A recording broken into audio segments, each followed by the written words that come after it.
Salut tout le monde, j'espère que vous allez bien. Écoutez, moi ça va nickel comme d'habitude. Donc aujourd'hui je vous retrouve dans un nouvel lecture du mois de avril et mai parce que j'ai pas filmé de vidéo et ça fait très longtemps, ça fait plus d'1 mois que j'ai pas filmé de vidéo, donc je suis trop contente de vous filmer une vidéo. C'est un nouvel lecture, enfin je voulais pas vous faire de résumé parce qu'il y a beaucoup de livres. Il y a 16 livres parce que j'ai lu 8 livres en avril et du coup 9 livres en mai, donc si je commence à vous faire un résumé sur chaque livre, on est vraiment pas sorti. Donc c'est parti!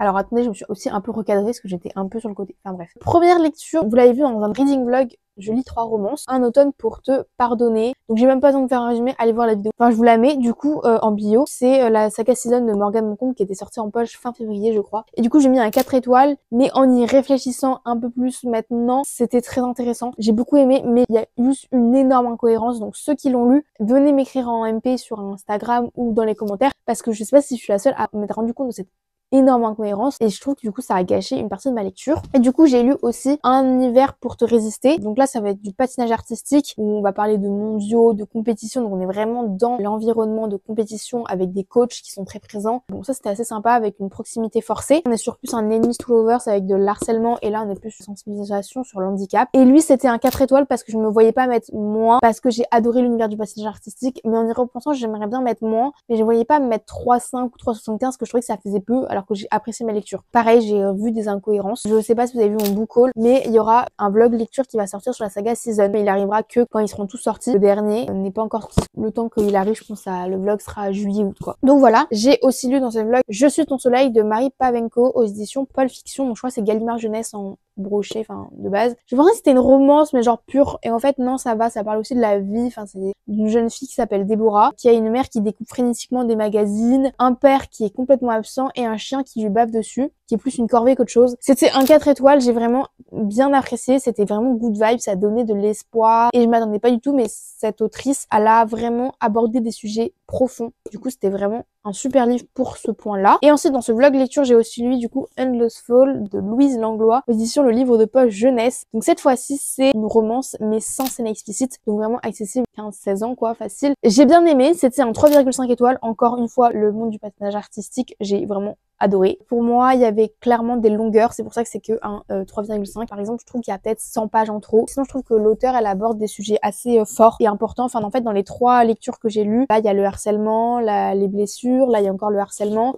Et là, il y a plein d'autres sujets, mais je vais pas vous dire parce que j'ai trop peur de vous spoil. Et du coup, je trouvais des lectures assez intéressantes. Donc, c'était un bon vlog lecture avec ces 3 livres. Si je devais classer, ce serait Je suis ton soleil, Un automne pour te pardonner et Endless Fall. Si vous voulez plus de précision, allez voir mon vlog lecture parce que j'en parle beaucoup plus. J'ai lu Le cœur du guerrier soleil de Suel Lintan, édition Stardust. Donc, c'est Hugo. Donc, c'est le tome 2 de La fille de la déesse de la lune. Si vous m'avez suivi de l'année dernière, pareil, j'avais fait un vlog lecture. Je lis 3 livres connus, je crois, du Bookstock et du Bookstagram. Et je l'avais lu et c'était un coup de cœur. Donc, j'avais d'énormes attentes. Ça a répondu principalement à mes attentes puisque c'était un 4 étoiles, j'ai apprécié. On retrouvait nos personnages, c'était très agréable, le triangle amoureux était toujours présent, mais je sais pas, j'avais pas le même engouement, la même envie. L'intrigue était addictive et aussi assez différente du tome 1. J'ai bien aimé aussi retrouver le personnage de Xingin, vraiment toujours best personnage ever. Mais dans le triangle amoureux, ce qui était un peu nul, je trouvais, c'est que du coup on a Liwei et Wenzi. Je trouvais que c'était dommage parce que t'avais un qui était clairement red flags et l'autre qui était green flags. T'as l'un qui est parfait, l'autre qui est imparfait. Du coup, je trouve ça assez dommage. Mais il y avait toujours l'intrigue politique que j'ai adorée, mais que j'ai trouvé par rapport au tome 1 trop dense, trop forte à certains moments et du coup, parfois, ça m'a perdu. Pour ce qui est de la fin, je crois que c'est vraiment une duologie, mais je suis vraiment pas sûre sur ce point. Si vous savez plus, dites-le-moi dans les commentaires. J'étais déçue de la fin, je m'attendais pas à cette fin, c'est pas la fin que je voulais pour ce livre. Ensuite, j'ai lu un livre en anglais, If You Have to Be Hunted de Miranda Sun. Donc c'est l'édition Fairyloot. C'est un livre que je pense que j'aurais pu lire pendant la période Halloween parce qu'on y parle de fantômes. Comment elle s'appelle déjà? Kara, qui a un don et qui peut voir les fantômes jusqu'au jour où son pire ennemi, elle la retrouve mort et va lui demander de la sauver. C'était un 3,5 étoiles. J'ai bien apprécié quand même. Ça fait longtemps que je l'ai lu donc je vous avoue que c'est pas non plus une lecture mémorable parce que je pourrais pas non plus vous le résumer de ouf. Par contre, il y a des serpents et j'ai la phobie des serpents. Et même dans un livre, j'avais des frissons. Le personnage, il était gore et il y a pas à faire ça, il m'a fait trop peur. Ensuite, j'ai lu Le Royaume de Pierre d'Angle, le tome 4, donc courage. Donc je vais pas vous faire de résumé parce que j'ai pas arrêté de vous en faire tous les autres mois. Donc vraiment, si vous voulez voir, allez voir dans les lectures de janvier où je décris le tome 1. Et du coup, c'était le tome 4, donc le tome final. J'avais trop peur de le lire parce que j'avais trop peur d'être déçue. Ça répond pas à mes attentes. C'était un coup de cœur, j'ai adoré parce qu'en plus le tome 3 donnait juste une envie, c'était de lire le tome 4. J'ai quand même attendu parce que je déteste enchaîner les sagas. C'était incroyable la fin, mais pépite. Les personnages, il se passe vraiment plein de choses, donc vraiment. Le Royaume des Perdants, pour le moment, c'est l'une de mes sagas préférées de 2025. C'est pas un coup de cœur ce livre parce que je pense que j'ai préféré peut-être le 2 et le 1, mais j'ai mis un coup de cœur pour l'ensemble de la saga parce que j'avais pas mis de coup de cœur sur les autres tomes. Ensuite, j'ai lu une pépite, c'est The Sword of Kaigen de M.L. Wang, aux éditions Calix. Alors j'avais très peur de commencer ce livre parce que j'avais entendu comme quoi la traduction n'était pas ouf et qu'elle avait des défauts et du coup j'avais un peu peur et donc j'ai attendu un peu les avis et tout, mais il n'y avait pas beaucoup d'avis qui sortaient et j'ai vraiment hésité à l'acheter et au final je l'ai acheté et au final mais zéro regret. En fait la traductrice elle a vraiment fait son job, c'est incroyable. Je sais pas pourquoi on n'entend pas plus parler sur les réseaux sociaux, même si on entend beaucoup parler sur l'anglophone, on entend très peu parler sur le BookTok français ou le Bookstagram français, ce que je trouve très dommage parce que c'est une très bonne lecture. Ce que j'ai vraiment adoré, c'est le personnage. Si vraiment je peux décrire ce livre, ce serait Misaki. Parce que Misaki, c'est une jeune femme, une jeune mère. Elle a un instinct maternel, elle est incroyable, elle est courageuse, elle est forte, elle est badass, elle donne de la puissance, c'est incroyable. Elle montre qu'une femme, elle peut être puissante et qu'elle n'est pas réduite à rien. Parce que dans ce livre, les femmes sont comme un peu réduites à faire des héritiers pour le royaume, on va dire. Elles servent qu'à ça et elles sont bonnes à rien. Elle a montré qu'elle n'est pas réduite qu'à ça. En plus, son instinct maternel, pareil, pépite. Et les guerres, mais oh, c'est vraiment fantaisie adulte avec de la violence, donc faites attention. Trigger warning sur ça. Mais vraiment, mais ah, je sais pas quoi vous dire, lisez-le, moi j'ai adoré de A à Z. Vraiment, j'avais l'impression d'être dans une lecture cinématographique, c'est-à-dire que tellement c'était bien décrit, bien fait, j'avais l'impression de voir la scène devant mes yeux. Donc vraiment, coup de cœur. J'ai aussi lu, j'ai oublié, je l'ai plus, c'est pour ça. J'ai lu de La Bibliothèque des Ombres de Rachel Moore aux éditions de Saxus. Je l'avais en édition reliée, mais je l'ai vendu parce que bref, j'avais pas aimé. C'était un 3 étoiles parce que maintenant j'essaie de pas trop regarder mes livres que j'ai moins bien noté parce que j'ai tellement de livres qu'au final ça fait du tri. Honnêtement, j'ai bien aimé l'ambiance, c'était un peu Dark Academia, ça se lire à Halloween parce que c'est pareil, fantôme. J'ai bien aimé la value fantôme apparemment sur moi aussi. Bon, de toute façon, je choisis pas mes lectures comme vous savez, si vous voulez voir dans ma vidéo mon fonctionnement. J'ai trouvé l'histoire un peu simple et brouillon, genre vraiment il fait 300 pages donc heureusement qu'il était pas plus long parce que honnêtement s'il avait été plus long, je pense que j'aurais balancé le livre. Est-ce que je l'aurais terminé? Oui, je pense que je termine toujours mes livres. J'ai trouvé que du coup il manquait de précision et de travail dans le livre en fait. Le point fort de ce livre, c'était vraiment l'ambiance. Mais sinon, la quête, elle se résolvait beaucoup trop vite. Je l'ai terminée, mais vraiment en ayant un peu rien à faire de l'histoire. C'était un peu, je lisais comme ça, voilà. Après, si vous voulez une lecture simple, spooky, en vrai, c'était bien. Après, une lecture complexe, c'était plutôt sympa. Ensuite, on passe au mois de mai. J'ai lu le tome 2 de La Confrérie du Sang, donc La Fin des Dieux de John Gwynne aux éditions Léa. Alors, de base, je devais le lire genre 3 mois après avoir lu le tome 1, ça fait presque 1 an. Mais tant pis, donc j'avais oublié quelques petites informations, mais heureusement, il y avait un récapitulatif précédent. Merci d'avoir fait ça. Je sais pas si c'est l'auteur ou Léa qui a fait ça, mais vraiment pépite. Donc c'était pas prévu que je le lise, c'est moi qui l'ai rajouté, parce que moi je rajoute très peu mes livres, mais là j'ai vraiment rajouté. Tout simplement parce que je suis allée voir John Gwynne sur mon Bookstagram ou mon BookTok si vous voulez. Oui, parce que maintenant j'ai BookTok, je vous avais dit que j'ai été voir l'auteur. Et du coup j'ai lu ce livre pour être à jour en fait dans La Confrérie du Sang. J'ai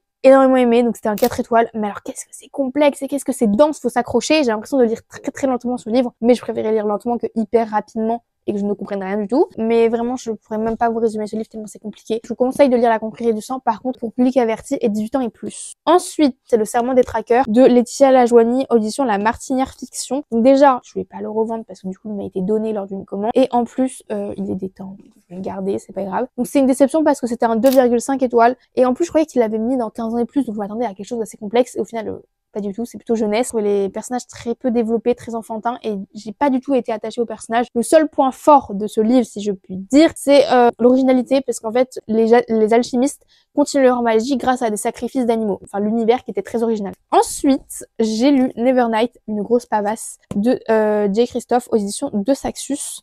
Donc moi j'ai la Dark Edition, c'est un livre avec des meurtres. C'était trop bien, une école de meurtres. Voilà, c'était incroyable, vraiment Dark Academia. Donc c'était un 4 étoiles, j'ai vraiment apprécié. J'ai adoré les personnages, genre surtout Mia. Mia, mais mon dieu. Et après il y avait des scènes explicites que je trouvais inutiles, mais bon. Voilà. Et j'ai eu un peu de mal aussi avec les gros mots dans le livre. Ça m'a vraiment perturbée au début et après je me suis rendu compte que c'était le rythme de l'auteur, donc je me suis adaptée. Regardez, il y a des bas de page qui font 10 km. Je vous avoue qu'à un moment donné, j'ai arrêté de les lire parce qu'en fait, ça me perdait plus qu'autre chose dans la lecture. Genre, je lisais juste le début. Et quand je voyais que c'était pas intéressant ou trop long, je les lisais pas. C'était une très bonne lecture. Je m'attendais pas à une super lecture comme ça. J'ai vraiment apprécié. Et je lis le tome 2 d'ailleurs en juin. J'ai lu Ciel d'orage. Donc, c'est le tome 3 de la saga des mystères de Jeff Wheeler aux éditions Rivka. Donc, moi, j'ai adoré la saga des mystères. Et donc là, le Ciel d'orage, j'ai trop aimé. Bon, je vais pas vous faire de résumé parce que pareil, si je vous fais un résumé de ce livre, je vous spoil l'entièreté de la saga. D'ailleurs, je vais lire le tome 4 aussi au mois de juin. Donc c'était un 4,75 étoiles. J'ai adoré, ça a répondu à mes attentes. Moi qui avais trouvé qu'on voyait trop Setty dans le Sol de brume et trop Serra dans Porte Miroir, là, le point de vue des deux était très équilibré. On voyait l'une et l'autre. Et l'intrigue politique était toujours aussi bien. Les personnages toujours aussi bien. Lord Fitzroy, toujours mon bébé de tous les temps. Cette saga, je sais pas pourquoi, pareil, on n'entend pas assez parler sur les réseaux sociaux parce qu'elle mérite beaucoup plus. Elle est vraiment incroyable. J'ai eu une autre déception ce mois-ci, c'était Silence de Dylan Farrow aux éditions J'ai lu. Alors comme pour le serment des traqueurs, tu te dis ça va être plutôt adulte et en fait pas du tout. J'ai vraiment pas apprécié, donc pareil je vais pas le vendre parce que je pense qu'il va pas être vendu, sauf si ça vous intéresse, dites-moi dans les commentaires. Mais du coup ici on y suit un peu la maladie de l'encre. Je trouve que ça c'est totalement mis en arrière-plan. Vraiment c'est dommage. En fait j'ai un peu oublié cette lecture depuis, je l'ai un peu effacée de ma tête. Je peux comprendre ceux qui ont un coup de cœur sur ce livre parce qu'ils avaient les bonnes attentes. Moi j'avais pas les bonnes attentes donc ça a caché ma lecture. J'ai lu une célèbre lecture que vous connaissez je pense tous, chez Termi, de Taïré ma fille. Donc moi je l'ai lu en anglais mais elle existe en français, il a été même réédité chez Michel Lafon je crois. J'ai mis un 4 étoiles, j'ai vraiment apprécié. Après j'avais pas non plus d'énormes attentes parce que je savais que c'était un livre qui était très hypé sur les réseaux sociaux. Donc je m'avais pas non plus d'énormes attentes, j'avais pas été spoilée donc ça m'a permis de découvrir pleinement la lecture. Donc j'ai bien aimé suivre Juliette, j'ai bien aimé au fait sa façon de penser même si je la trouvais très peu mature dans ce tome-ci parce qu'en fait j'ai lu entre temps Unravel Me. Après j'ai bien aimé la dystopie même si elle est très peu présente, c'est surtout de la romance ce livre. Et la fin j'avais eu un peu de mal, j'avais l'impression que c'était un peu safe et tout et au final j'ai lu la suite donc au final ça va. Comme je vous ai dit j'ai bien aimé la plume de l'auteur, elle avait des magnifiques citations mais c'était incroyable, genre j'ai trop aimé. Ça tenait la route et c'était plutôt sympa. Si vous ne savez pas c'est une intrigue où Juliette a un pouvoir extraordinaire, si elle touche quelqu'un elle peut tuer cette personne instantanément. Sauf que Adam va arriver un jour dans sa prison, va découvrir qu'elle peut le toucher et qu'il n'y a pas de répercussions derrière. Voilà donc c'était plutôt sympa comme intrigue en fait. Et donc moi j'enchaîne pas de base mais là j'ai enchaîné parce que c'était la novella donc c'était donc là il y a qui Unit Me donc c'est Destroy Me la vraie novella et donc là on est du point de vue de Warner et donc là c'était un 4-5 étoiles parce que j'ai adoré, je m'attendais vraiment pas à aimer une novella donc elle faisait 100 pages celle-ci et j'ai trop aimé Warner, je l'ai un peu apprécié et on y voit aussi le journal de Juliette qu'elle a écrit lorsqu'elle était en prison. Il est très puissant et vraiment non j'ai vraiment beaucoup aimé cette nouvelle. Pour le moment j'ai un bon a priori sur Shatterme et très simple à lire en première lecture en anglais. Par contre faites attention parce que il y a des scènes explicites. Et dernière lecture du mois de mai du coup, c'était God Killer de Anna Kanner aux éditions de Saxus. Alors je vous avoue que quand j'ai commencé ce livre, je m'attendais à aimer, mais sans vraiment. J'avais du recul parce que j'avais pas vu beaucoup d'avis, mais j'avais vu des mauvais avis, donc j'étais pas sûre dans quoi j'allais. Et au final, ça a été une très bonne lecture, c'était un 4,25 étoiles. J'ai vraiment apprécié, c'était très plaisant. On y suit Kisen, une déicide, donc une tueuse de dieu, Elogast, un chevalier, une jeune fille, Inara, qui est liée au dieu Skedisset. Et en fait, on suit 4 points de vue, et ça, je ne m'attendais pas du tout à 4 points de vue différents. C'était super sympa, la quête, il y a de l'action. Même si elle arrive relativement à la fin, j'ai vraiment adoré. J'ai bien aimé parce qu'on voyage énormément dans le livre, on voyage avec eux et tout, et l'intrigue vraiment, elle tient la route tout le long, et du coup, j'ai vraiment apprécié. J'ai vraiment envie de lire le tome 2, mais il est indisponible partout à côté de chez moi en relié. Enfin, soit je le commande, soit j'attends qu'il sorte en poche, je sais pas, parce que vous savez que moi ça me dérange pas d'avoir 2 éditions différentes. Et vu que j'ai bien aimé, ça m'embêterait de pas avoir Sunbringer en relié, mais bon. Donc voilà pour cette update lecture du mois du coup d'avril et de mai. Si vous avez aimé cette update lecture, n'hésitez pas à le liker, à le commenter, à me dire si vous avez lu l'un de ces livres ou si vous avez prévu de lire l'un de ces livres ou si je vous ai donné envie de lire ce livre. À la prochaine pour une prochaine vidéo. Salut!